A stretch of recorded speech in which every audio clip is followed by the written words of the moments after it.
Good day and welcome, everyone. It's Will Booth at DNA Business Management Solutions. And today we are going to be having a presentation on Technisoft Discovery.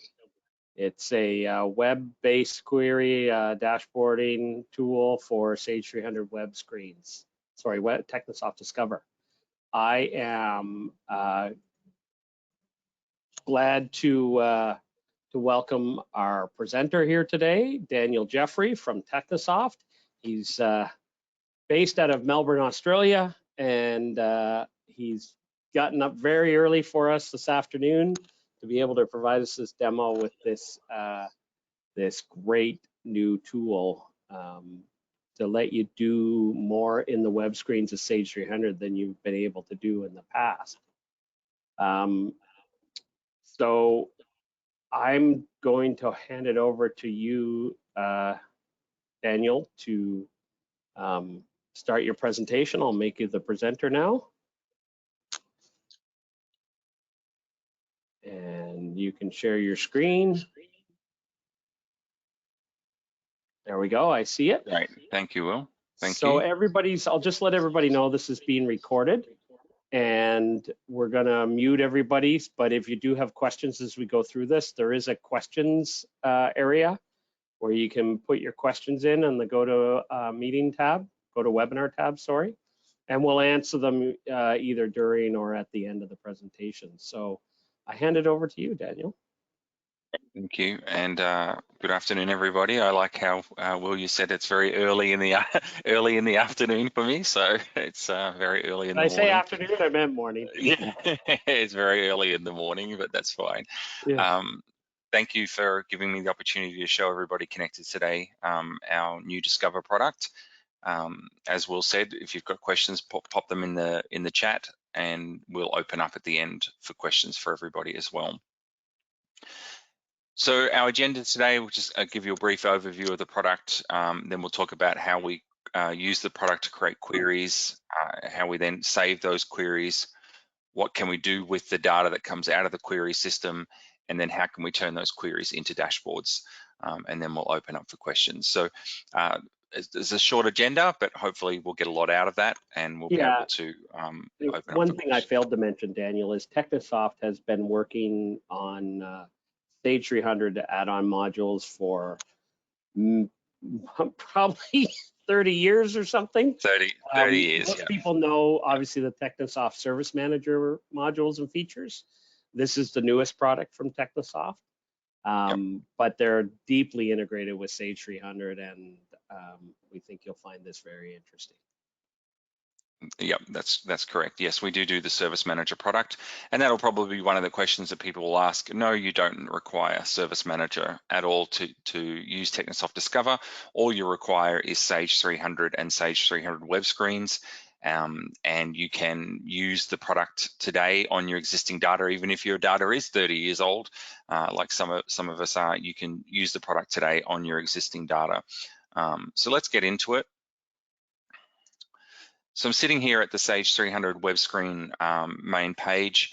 I will just note, just in case you're a little confused, when we see it, my session date up the top here is in 2020. This is just the standard sample data set, and all that data is still sitting in 2020. So in order to see any real data, we need to be around that date.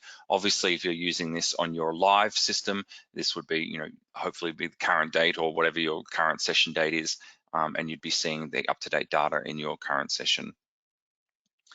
So we're going to come over here, and we only have three menus, the dashboard, the new query, and the designer. We're not going to get into the designer today, but just so you know, everything that you're going to see that we do today is done through the tool itself. That does mean if something isn't covered by the tool today, if there isn't a query that you are able to run, or there isn't data being retrieved out of the database that isn't in the system today, Will and his team are able to extend, customize, and adapt the system to whatever it needs to show, as everything that you see was actually done in the tool itself. Every one of these queries that we create were generated in the tool itself, and you can edit them, customize them, change their naming, whatever it is that you might need to do through the designer. We won't have a look at that today, as that's its own topic really. We'll just be looking more at the usage of it.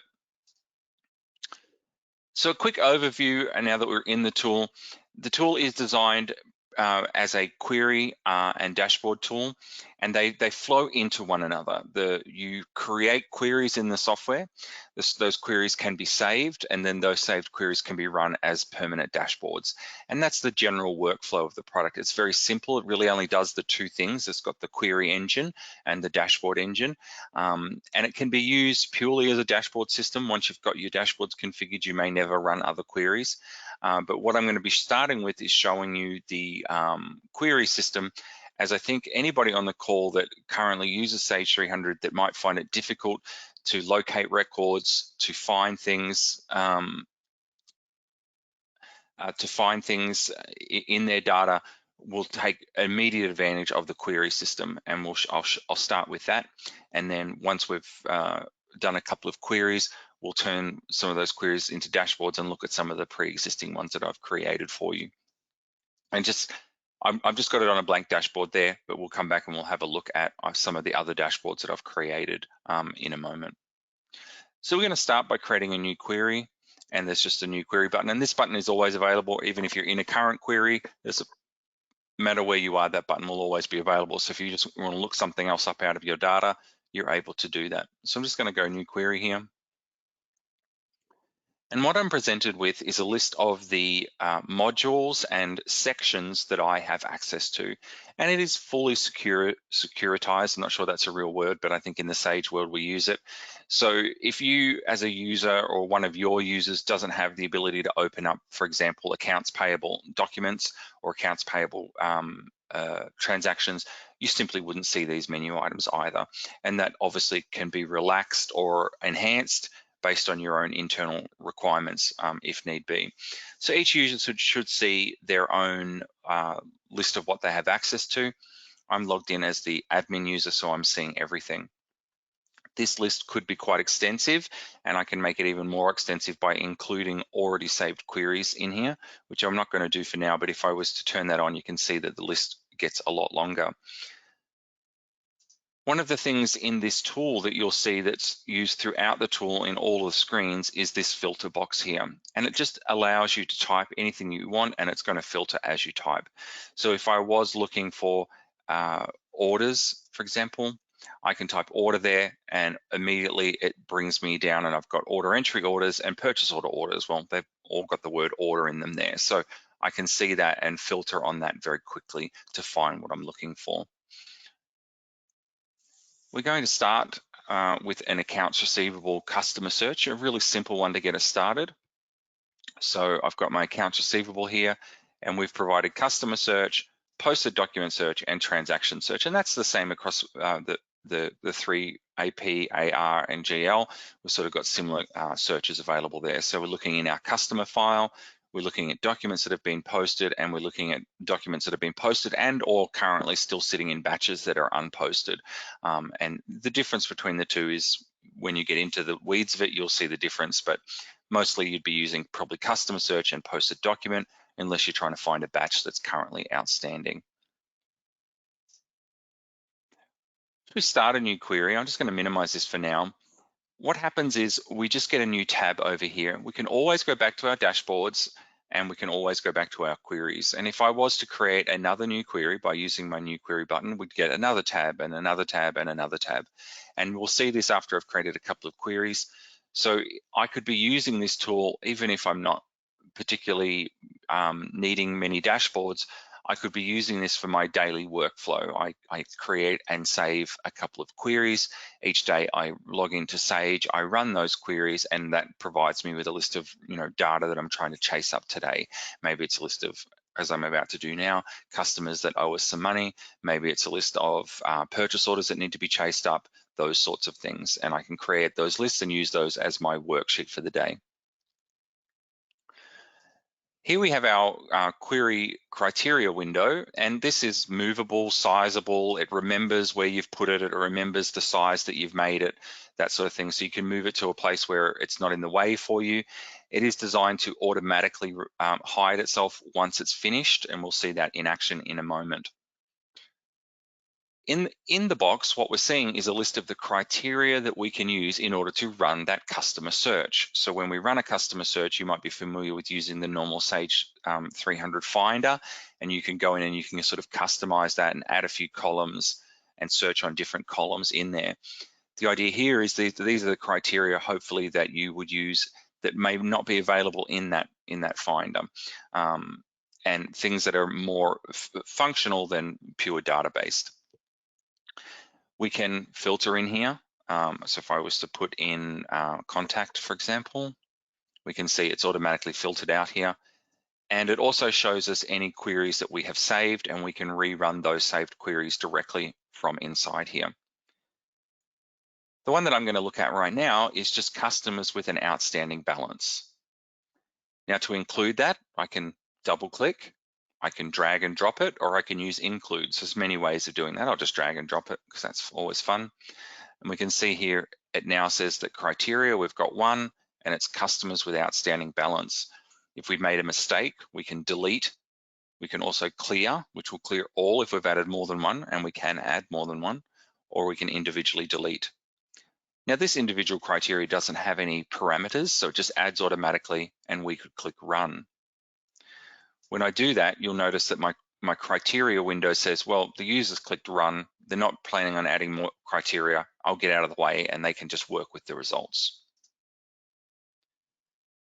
So immediately I get my list of results here, and we've got my customers here and the default list of fields available to this query search.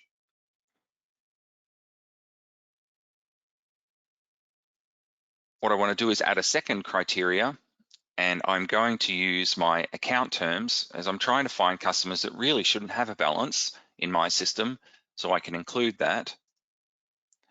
And now you'll see I am getting actually a list of parameters that I want to include. Accounts terms can be a multi-select. This is a multi-select list. And so I'm going to come down here and I'm going to select my COD and my due by invoice date, as you know, they were supposed to pay when they received the goods or when I invoiced them. So they really shouldn't have an outstanding balance.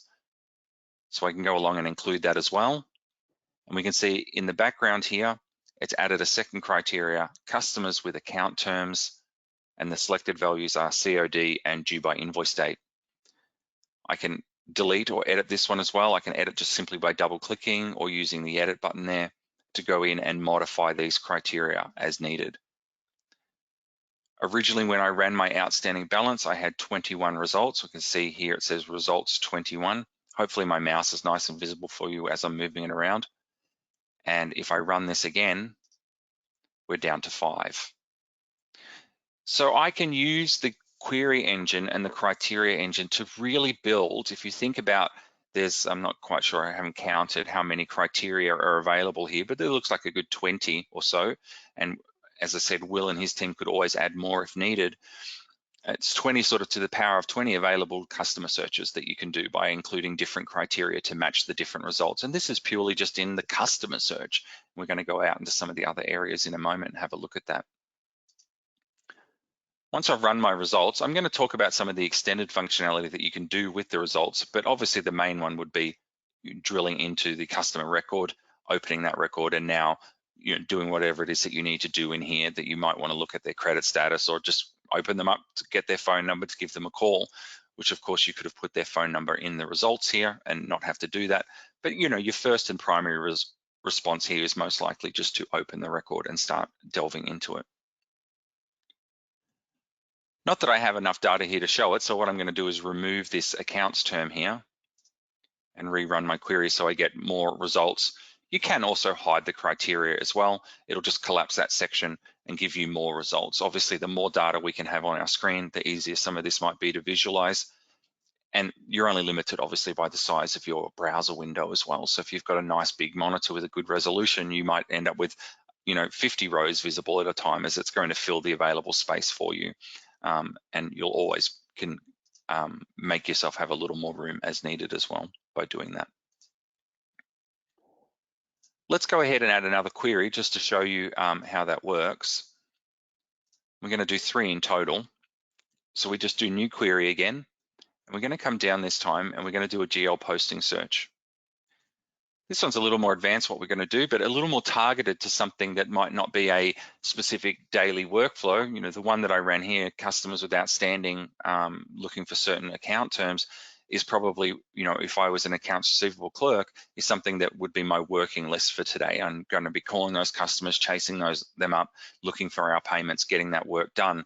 I could refresh my query as payments were made, my list would reduce, and I would eventually, hopefully, at the end of the day, have no one left in my list apart from my bad payers, of course. What I'm going to do now is something that is, you know, very difficult to do in Sage, which is to find a, let's call it an errant transaction in the GL. And how would you do that in Sage? Now, this is not something that I would ever create a dashboard on. I might create a dashboard on my outstanding balance customers to show me who are my worst payers, but I wouldn't create necessarily a dashboard on this. So this is just really showing the power of the query engine. One thing I didn't highlight before is when I create the query, it does give me a title down here, and I can see that title in the tab list in the background here. So if I know what this query is going to be about, I can give it a title here to make it easy to come back to it. If I save the query to rerun the query, it'll use the original title as the default name for the saved query as well. We're not going to save this one. We're not going to do this, but I'm just going to put in here find tran, just so we can see that appearing. So I'm going to do a general ledger posting search. You can see up the top now it says GL posting search find tran. Now when I've come here, my list of criteria is a completely different list, and that's because I'm using a GL posting search. And it's a smaller list. There's less things in there that we have access to, but obviously very powerful what I'm going to show here.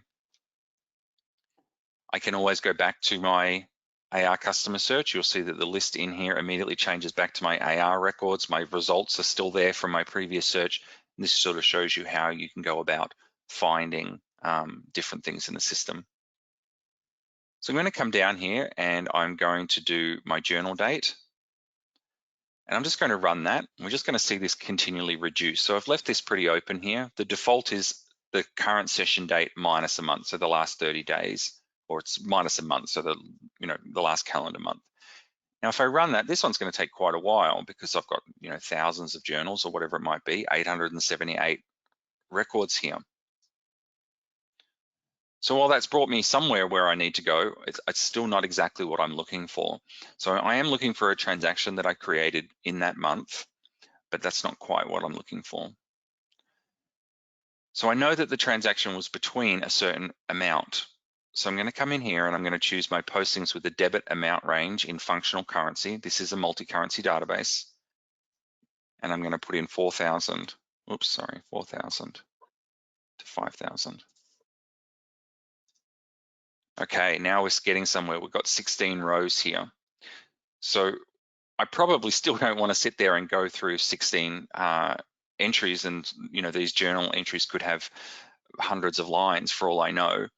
But I do know the account that I was looking for. It's my advertising account. So I can also come in here and do a account number. We have two here. We have specific, so that's a specific account, or contains. So if you're using segment accounting, you might want to say all of the 4,000 accounts, regardless of what their segment is, or you might want to put in 4,000-100-10, something like that. You can be very specific. In my case, I'm going to put in 6020 advertising and rerun that. And now all of a sudden I'm down to an individual entry here. Just to highlight again, to reclaim your space, you can always collapse your criteria here and your result list is going to get significantly bigger. Of course, I'm down to a single record, so it doesn't really matter now. I've really used the system the way that it was designed, which is to find these records that, trying to do that kind of query in the GL system really would require you to print the entire batch list out, most likely, and try to search for it that way. I can open up my journal, and I just happen to know, because I've done this before, that the particular entry I'm looking for is on page 10, because there are a lot. And now I can see here, if I scroll along, there's my functional debit amount. It's between 4,000 and 5,000, and it was an indeed for account 6,020. So the query engine can be used for really drilling down and finding the data that maybe you've lost control over where it went, that sort of thing, across all of the different modules. This is a very specific targeted example, but this is the sort of thing that people using the software today often have needs to do. So Discover can be used to do this as well as use it as a workflow or dashboard tool. And I did that quite slowly, but if you were used to using the system, I think you'd imagine that you wouldn't be adding these individually. You would have just added the date, added the amount, and added the account all in one go and filled them in, and this would have taken you mere seconds to run this as a query. And that might be all you use Discover for today. This transaction was bugging you, and you found it, and you saved yourself a serious amount of time then searching through a bunch of PDFs to find that transaction. The last query that I want to create before we move into saving and looking at what we can do inside our grid here is we'll just do a purchase order, and I'm going to do an order search here. Again, we've got a list of criteria here for our purchase order, both at the order level and the line level. So looking inside a purchase order to do our search, as well as the header information. So I'm going to come down and say, look for outstanding items. We can run that. And here's a list of my purchase orders that currently have outstanding items on them. Now, of course, the thing with outstanding items is those could be purchase orders in the future. I've created a purchase order and I've said that it's due next month. Technically, it has outstanding items that's due in the future though. So we might want to restrict that, and we can come in here and say our order arrival date is today back, and we can just chuck a 10 here to go back basically our last 20 years, remembering my sample date is in 2020. So I'm not looking for ones from past. This is essentially live in this data set. So I can run this, and here are my 3 outstanding entries that are previous to today. These are the ones that I need to chase up. So that's just showing you a little bit about how you can use the query engine to run your day, to do the work flow that you have in your role. And we have provided, if I was to click new query again, we've provided out of the box queries for AP, AR, the GL, inventory, order entry, purchase orders, and of course our own service manager module. So if you're using any of those modules in your business today, you can certainly take advantage of Discover. And as I mentioned, we can extend the product, and Will, his team, can extend the product to add any third-party ISV modules that you might be using can be added to Discover, or other Sage modules that we don't currently cover can be added as well. Let's have a look at saving this. This might be a query that I like to run every day. So let's have a look at what we would do here with saving this. So we can come up here to our save query, and we can start saving it. So it just says right now PO order search. So what we're going to say is call this overdue outstanding.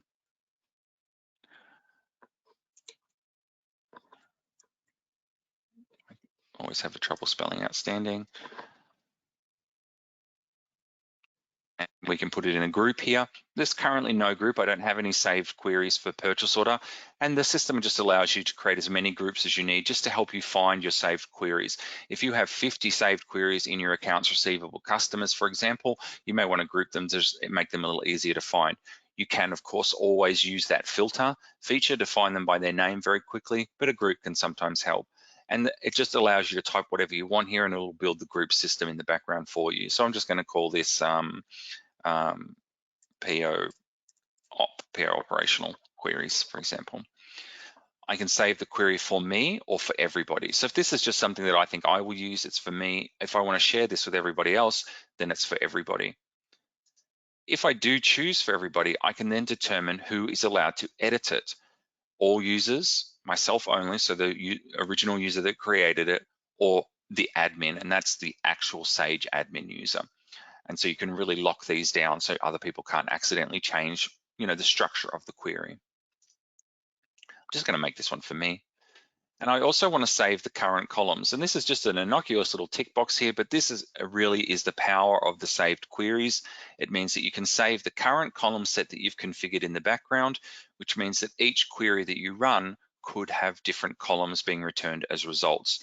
So if you're doing purchase order queries that are purely financial, those might have very financial based columns. If you're doing purchase orders that are, about drop ships and expected dates and things like that, they might have minimal financial, no financial columns. They're all about addresses and phone numbers and things like that.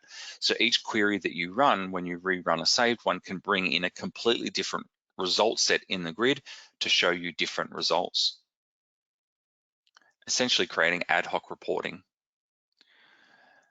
It also tells us that the query contains some date parameters. So of course, when we come in, let's say we come in next week and we run this, and now the date has moved forward from the 6th of June, it's now the 12th of June or 13th of June. We don't want this date to sit on the 6th of June. We want that to move with us. And so this gives us the ability, as we save the criteria, to go in and deal with that. So the first one here is our date from, and it's defaulted to the value that was in the original setup of the value. So I can come in here and I can say, I want this to be a specified date and I want it to be that date. And of course I could make this 2001 to make sure I'm hitting every single outstanding purchase order. I'm just looking for anything that's past, in the past basically. And so I'm hard coding that and saying every time I run this, this should be the date that it uses as the from date. Then my to date, I just want it to be the session date and plus or minus nothing, no dates. I could move it forward 30 days to go into the future, for example, but in this case, I just want it to be the session date. So now when I come in a month's time and I rerun this, the from date will still be 2001 and the to date will be the current session date. I can save that. And now my query was saved successfully. And if I was to run a new query here, or I'll just close the existing one because obviously I've already got that one open, and just to show you here, I can say new query, come down and do my purchase order search. Here's my overdue outstanding, and I can include that. You can see my dates here have gone in as 2001 through to 2020 and rerun my query. So now that I've saved that, accessing this information again and again and again is as simple as running my saved query. So that's how you save the queries and how you would reuse them as well. Okay, let's have a look at what we can do with the data once we have the data out. And in order to do that, I'm going to come back to my original accounts receivable customer search. I'm just going to close my other ones that are open, my GL and my PO one, just so we've got the one search open here. And what we've got here is a list of customers with an outstanding balance. We only have 21. That's probably enough for now. Obviously, you're in your live system, you're definitely most likely going to have more. So the first thing that I want to show you with what you can do with this data is you can export to PDF or export to Excel. So if somebody wants a copy of this, there you go. That's how you get that data out. It does actually format in the format that's visible on the screen, and we'll have a look at that in a moment. I'm not going to run these yet. I'm going to do some more with the data first, but the first question is always, well, how do I get it out of here? And that's how you get it out. You just right click and export or save as PDF. We can sort. We can move our columns around, resize them, all of those sorts of things that you would expect are all able to be done. We have a full column designer where we can add columns from different places. We can customize the width of the columns here. By default, we can change the names of them as well. If we don't like the term account type, we just want to say AC type, we can go ahead and override that if we needed, and we can add any other field from the customer record and any other tables that have been given to us. National accounts, things like that may also be in here. We can add columns. To find a column, I can just start typing here. If I'm looking for address fields, things like that, I can just start typing directly in here. If I put in overdue here, amount overdue, and I can include that and click OK. And now there's my amount overdue. These are outstanding balance, not overdue, so they obviously haven't hit their due dates yet. But there you go, you can see that information coming into play very easily. And I can add as many columns as I want. There is a maximum, obviously, but that is configurable by Will and his team if you need to extend that out. So you can add any of the columns from the database available in there in a nice, easy to use. You can also remove them. So if I grab that overdue one here, I can exclude that and push it back and it'll be removed from my list of columns. I can group.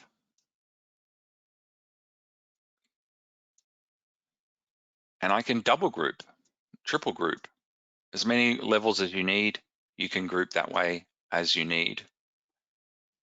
That will appear when you export. So I'll do one export here quickly to Excel. And you'll see that grouping has followed out into the Excel spreadsheet. And conversely, the PDF as well. And the grouping is going to come into play when I show you another feature in a moment in a little more detail.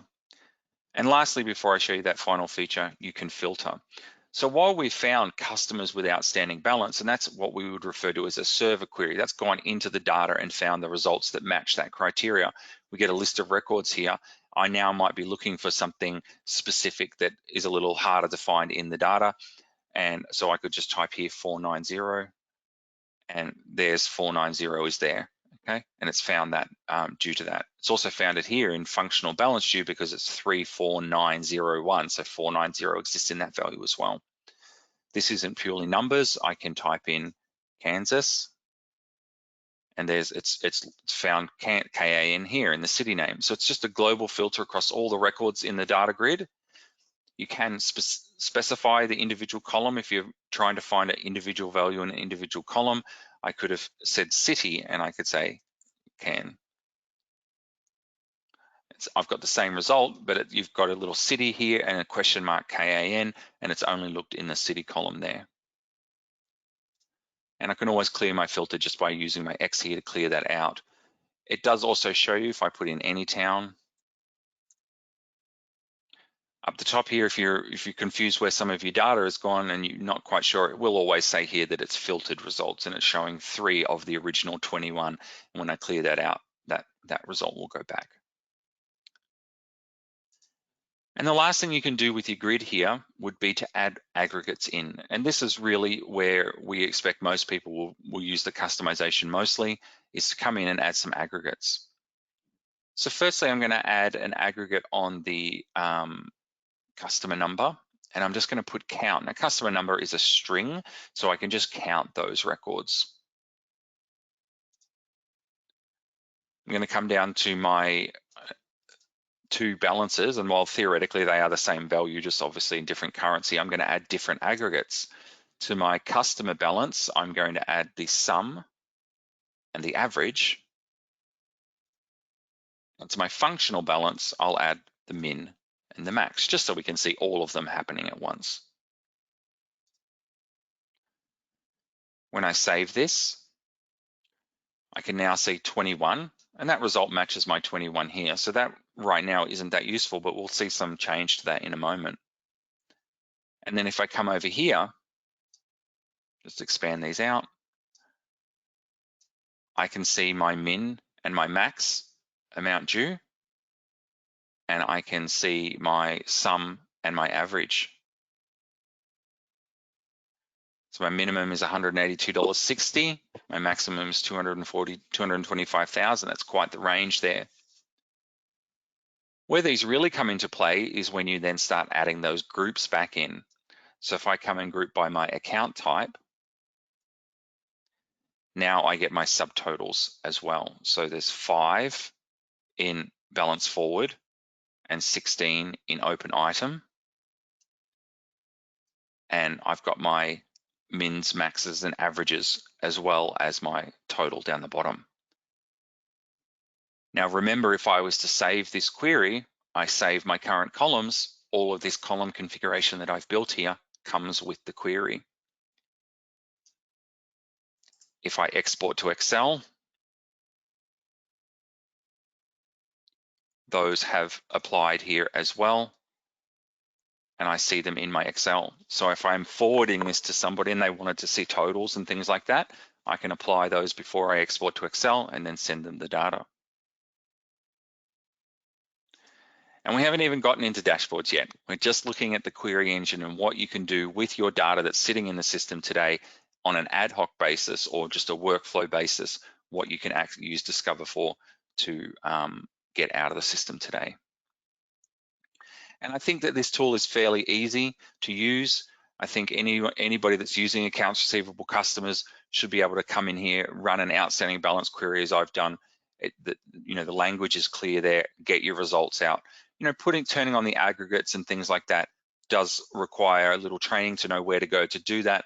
But once they've done it, they'll know how to do it for all of their queries, whether they're doing a GL query or a PO query. If they want to add totals and things like that, they'll know how to do that very easily.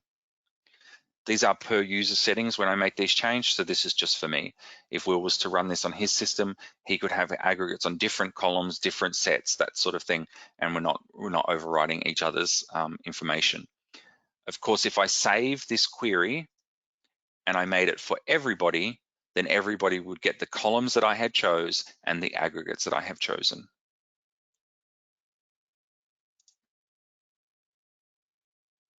So that's the query engine. Let's go ahead and look at what we can do with these queries in the dashboard engine. I've currently got a blank dashboard. Let's have a look at some of the ones that I pre-created, and then we'll come back to this blank one and we'll add in a new one together. Your dashboards can be grouped, and I've got mine grouped into Sage Core, and then from Sage Core down to the individual module. And then I've got Service Manager, and I've got my blank one that I'm on here and my General Service Manager one. This is per user, so everybody can create their dashboards in a manner that makes sense to them. They may just have one dashboard and they have a big scroll that shows the 10 panels that they need. Or they may, as I've done, broken them up by module or by workflow, whatever it is that makes sense to them. I can switch between the dashboards just by highlighting the dashboard that I want and clicking switch or double clicking. Immediately that dashboard will rerun and I get the data that makes sense for that dashboard. Let's have a look at what I've got here. I'm in my accounts payable. I've got my accounts payable aged. So my 30 to 60, less than 30 and over 120 here. I'm not sure why these are around the wrong way there. I can hover over this and I can see some additional values. I've currently got it grouped on sum of balance functional, but I can see in that sum of 859,000, there's 60 transactions or 60 vendors. This is probably vendors. Okay, the minimum and the maximum and the average. Then I've got my accounts payable by currency over here, and I can see my biggest segment here is my Canadian, and then my USD. Probably makes sense if I'm a Canadian. This is a Canadian company that I'm in right now. I've got my top 10 vendors here by amount that I owe, and then my average days to pay by country that I pay in. And it looks like I pay the US fastest. I can switch to my accounts receivable dashboard. Now I've got things like customers with outstanding balance by state. So my California state manager needs a call because their balance is significantly higher. Of course, if they also contribute to 60% of my overall revenue, then that column makes sense. If they are about even with all the other states, then whoever's chasing up the money in California needs to get onto it. Although I can see there's only 7 records there, so there must be one really big invoice, so that might be fine. My top 10 customers by accounts receivable and customers who average over 60 days payment. Now, it's important to understand none of these dashboards are canned. These aren't dashboards that come with the system as such. These are dashboards that I created a query, in this case, customers with outstanding balance. I ran that through the query engine, I saved it, and then I turned it into a dashboard. So the limit of what you can dashboard data on really is limited to the queries that you can create and your imagination there. My GL, I've got my income and expenses, I've got my income by currency, and I've got my assets and liabilities. These are the sort of things you would expect to see in this sort of dashboard. And really what I'm showing you here is just flicking between them, how I can do that, how easy it is to do that. Let's come back to my accounts receivable dashboard and let's have a look at what we can do with this data. First, we can just refresh at any time that we need to, and it'll refresh. Now, due to the, I guess you would call it customizability of the system. The coloring, people often ask about the coloring. It just automatically generates a color each time you run it. Because the data can change underneath, this is by state, and as I add new states to the organization, they will obviously appear in my dashboards once somebody owes me money from that state. I don't want to have to sit down and figure out a color code for every record that could possibly appear. So the system just auto colors. That does mean every time you refresh, you just get different colors. And that's something that people always ask. I can also individually refresh. And I'll show you in a moment when we go in and configure a dashboard, how I can set it up to auto refresh as well.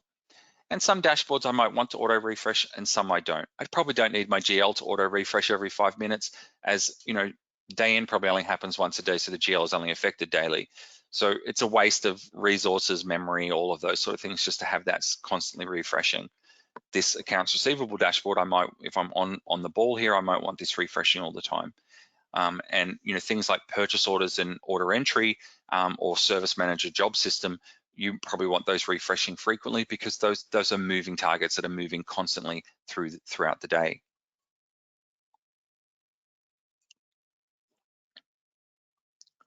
Coming back to my customers with outstanding balance here by state, let's have a look at what goes on into this CA here. So we've got this dashboard, and that's great. We can see that CA owes us a lot of money, California. But what is going on in there? I want to have a look at that data. Well, I can do that just by double-clicking. The query engine re-engages and reruns the query that was used to create the dashboard and automatically filters on that dashboard cell, or that dashboard sort of slice, I guess you would call it. So we can see here that's automatically filtered down to California. I do have all of my 21 rows here, but it's just filtered down to California, which makes up those 7 values that totaled. And there they are here. Now, one thing you'll notice is I don't have my aggregates here. And the reason I don't have my aggregates is because this was part of a saved query. And when I saved this query, I chose include columns and I hadn't added the aggregates there. So if I added them now, they would then be there anytime I ran that dashboard again. So it is really important to understand that those things all flow together with one another. And I can just quickly add those back in. I'll just put my sum here again. That does unfortunately lose my filter for me, so I'm just going to come back in and put it back in here. What was it on state there? CA.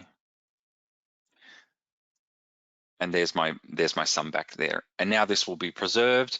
And if I was to do that again, this would be part of my query again. Obviously, I can do the same thing here. I can look at my 30 days, double click. So here's transactions with an amount due, customer 1 to $1 billion here. That's how I found my amount due. And here they are. And here are those transactions where the age is less than 30.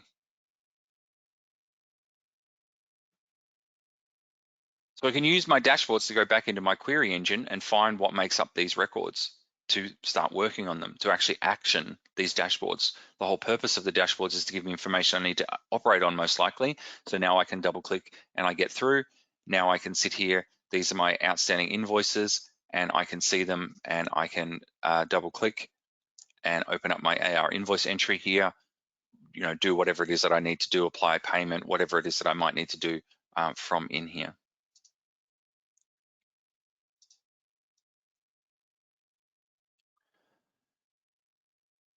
We'll go ahead now and we'll look at configuring the dashboards and what that looks like. So in order to do that, I'm just going to move back to my blank dashboard and I'm going to click my configure here. I'm not going to change the name because I use this blank one all the time, so I'm just going to leave it as blank.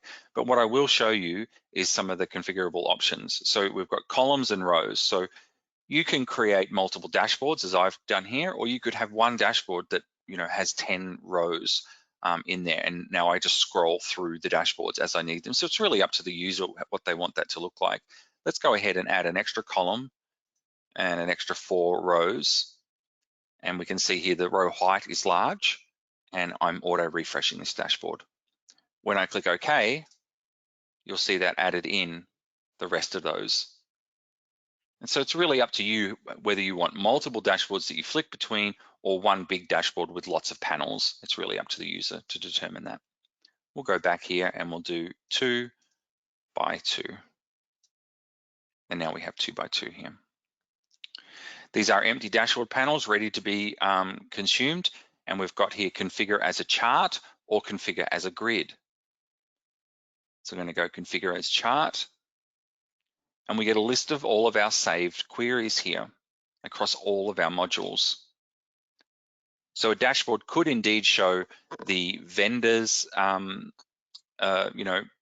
outstanding records and the GL's current expense values. It's not limited by a single module or anything like that. In our case, let's go ahead and bring in our customers with outstanding balance again. So we're going to reuse that query again as a different dashboard. Before we had it by state, we showed by state. So we could look at that.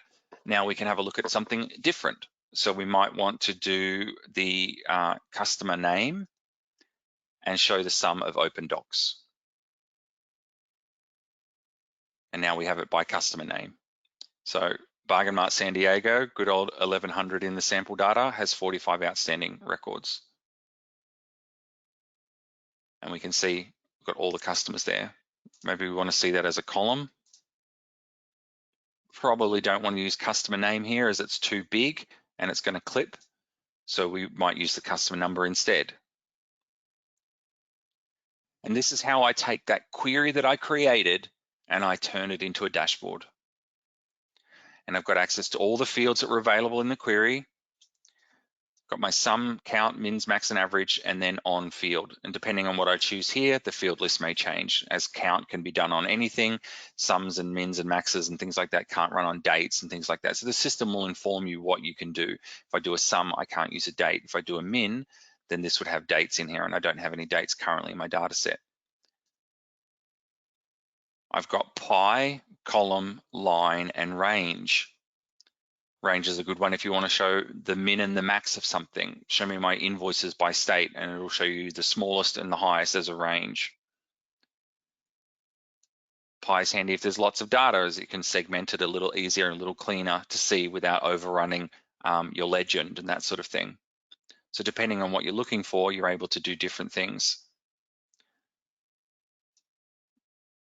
We'll do credit limit. So customers by credit limit. I'll just call this one.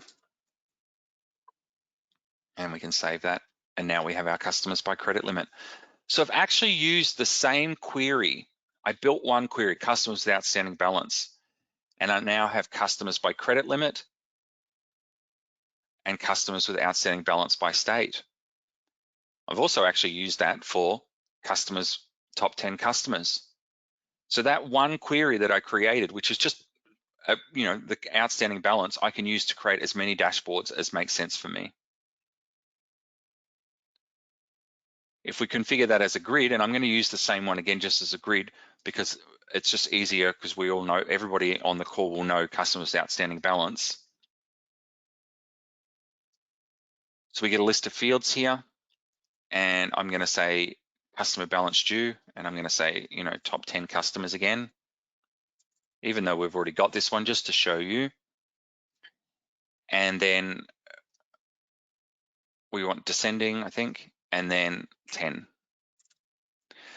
So in order to do a limit, we need to put an order, because otherwise it'd just be the top 10 based on how they're retrieved out of the database. Now we want to retrieve them out by the customer balance due, and we can save that. And now we have our top 10 customers. The system will automatically sort when the results come in on that same column. So we get our worst to our 10th worst here. And that's how you would create something like that. And all of those have been created on the one saved query that I made. So if I had have shared that saved query, anybody in my organization could have configured these dashboards. Somebody may have it like this because they're managing credit limits. Somebody, your CEO may have it like this, so he can call his accounts receivable team and say, look, I still see these same 10 customers. Every day I open my Discover, it's the same 10. Why is that information not moving? Everyone on the call is now thinking we don't want to give this to our CEO, but you get the idea. If that was the shared query, everybody could have consumed it to create the dashboards that make sense to them. And that is the Technisoft Discover product. really like to open up for questions now. Will, if you can unmute, or Yeah. I'm not seeing the question system, No, so I I see don't know if them. I'll read anybody them has out been here. asking. Yeah, no, they are. I'm the one that see them. I don't want to clutter your demonstration with a bunch of No stuff popping worries. in. So we do have a few questions here. Yep. The first one is, can we use this today on our current database data set? Yes, In if Sage you've got 300, right? Sage 300 web screens, you can Right. install this product and run it across your entire data. That's you. If you've been running on Sage for 10 years, you can do queries on data back from those 10, as long as you haven't run clear history and it's no longer in the system, you can use it on all of your data today. It's not a moving forward target. It's looking back in your current data that you have in the database today. Right. And this leads into another question that came in is because not everybody's using the Sage 300 web screens, certainly. And I got a question about how do I get the Sage 300 web screens? Because we talked about having to have that enabled in your Sage 300. So That's great. basically, if you're our client and or a Sage 300 client and you're on an annual or a monthly subscription with Sage on the subscription plan, and sometimes they call that Sage 300 Cloud or Sage 300C, but it's the subscription, perpetual subscription renewal, then you have access to the web screens. They may not be turned on.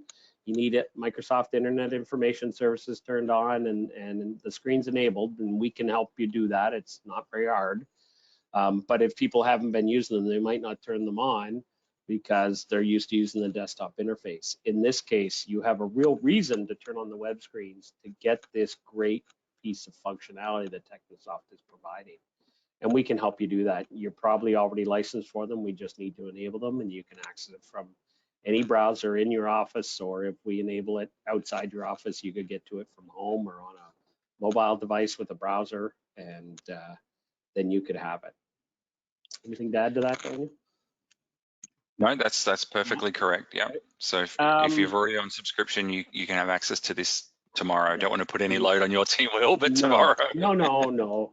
It's just not everybody gets it turned on. Some Yeah. people, you know, they're so used to the the classic desktop interface that Yeah. they've always been using, they didn't see a reason to turn on the web screens. But some of these amazing new features is what you're going to see today from Technisoft and going forward, and there may be value to it, certainly with this.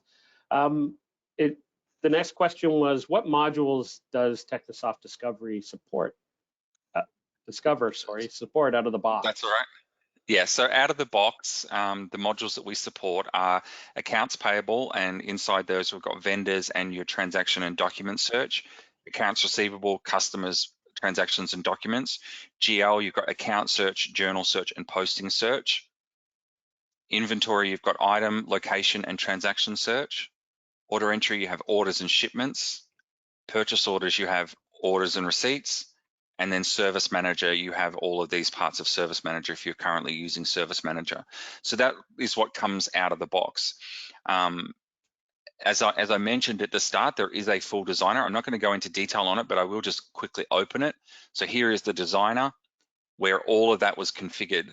And if you wanted to add something else, accounts receivable, national accounts, you could come down and add a new section here. New section, choose national accounts and start building up the criteria. So everything is configured in the system itself, where you set up how these criteria work, how they access the data, what the result grid looks like by default, the fields that are in there, hyperlinks, what hyperlinks in the grid. All of that is actually configured through the tool itself. So if it's not there today, it's something that can be either added, or Will and his team can add it, or you can come back to Technisoft and say, look, it'd be really great if out of the box it had, something for national accounts there, and we'll look into adding that for you.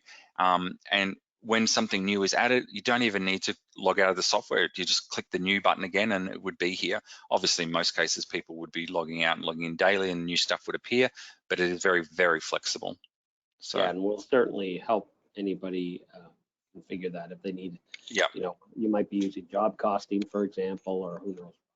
Exactly. So, all right. Let me get to the next question here. This one, can DNA extend the tool to cover things not already supported? So you basically just answered that. Yes, absolutely, we can. Whether it's one of the other Sage modules, payroll, job costing, whatever, or potentially a third-party ISV module created using the Exactly, and just software I'm development. gonna do this very, very quickly, but just to show you, if I was to run a customer search here, and this might be as simple as it is that you need. I'm going to search for the word FOB here, and there's no such thing. Now, in an accounts receivable record, right? let me bring this up. There's a field over here called FOB, and let's put in here the word demo. Okay. So let's say you came to Will and said, oh, we love Discover, but maybe you even borrow this field, right? You call it something else and you put, a contract number or a special number in there because you don't use FOB, but you borrow that field, and we all know that we all do that. You say, look, Will, we really need FOB to be able to run through Discover. Now I'm going to do this very quickly because I don't want to take up too much time here, but I'm going to come to my customer search and I'm going to edit it. And I'm going to create a new criteria and I'm going to call it FOB point.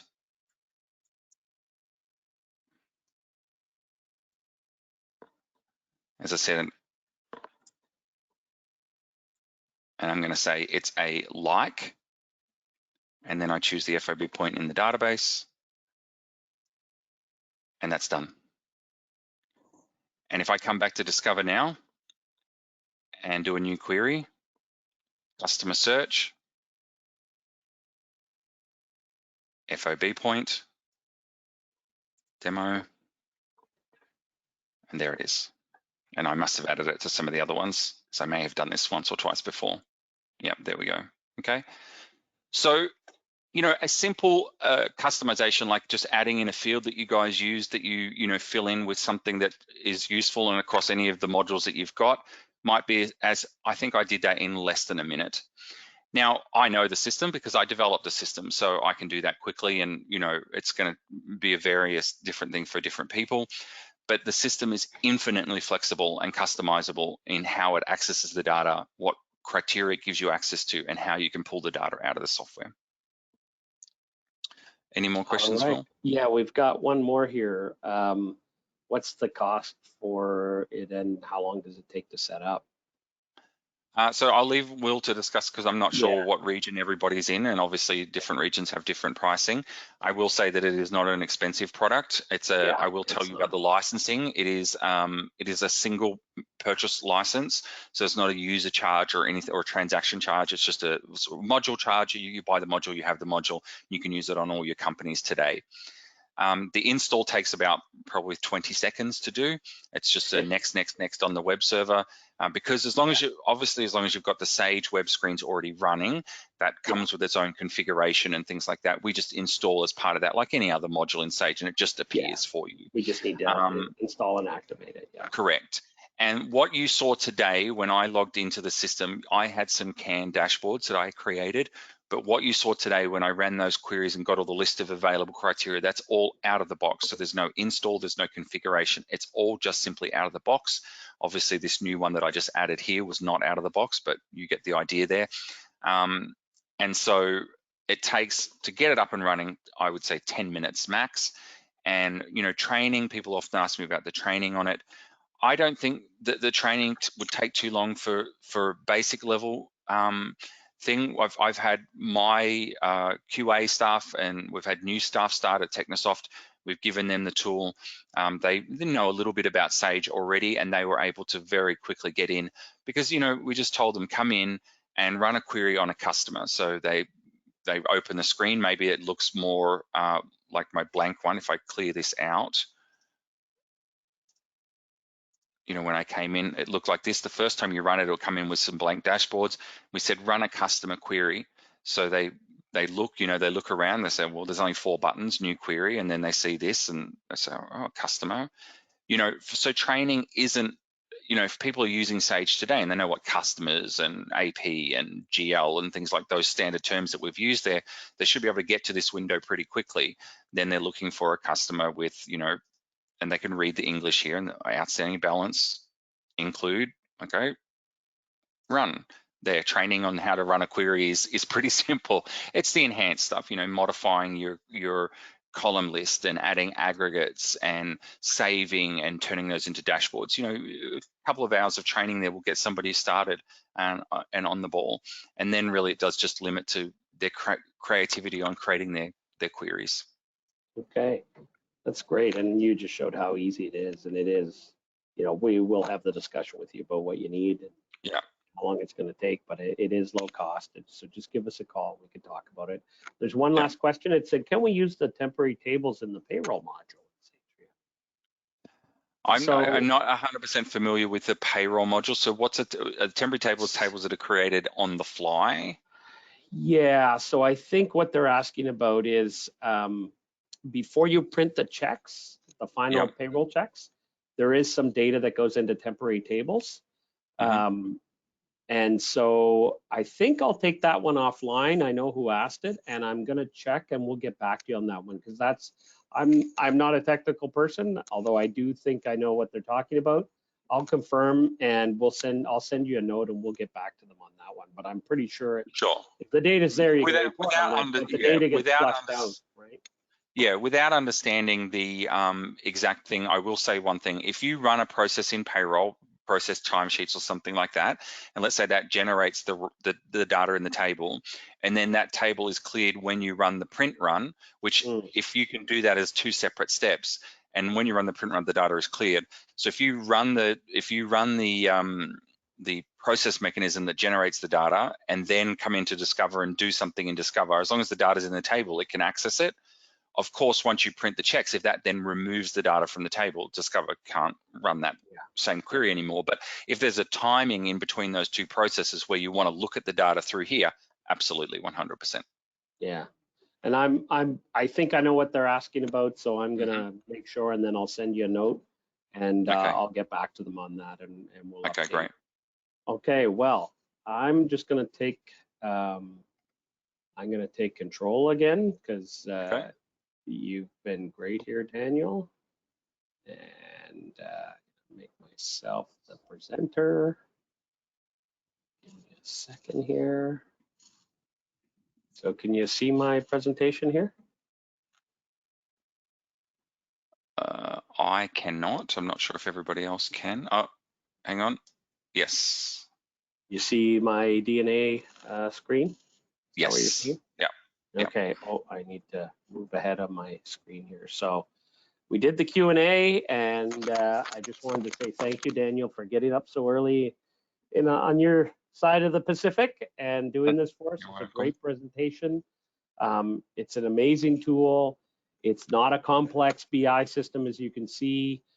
We can get it up and running in a matter of minutes. If your web screens are already enabled, if we have to enable your web screen, it may be a little bit longer, but it's not hours for sure. Getting web screens running, assuming we can turn on Microsoft IIS in your environment, your IT says that's okay, which most do now, at least internally.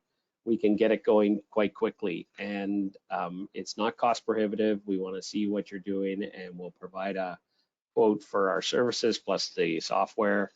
And if you're looking to have dashboarding in anywhere you are, from the data in your Sage and elsewhere, it's an amazing tool. So I encourage you to give us a ring, email sales@dea.ca, or give us a call. You can see our number here, and you know, we can help you out with that.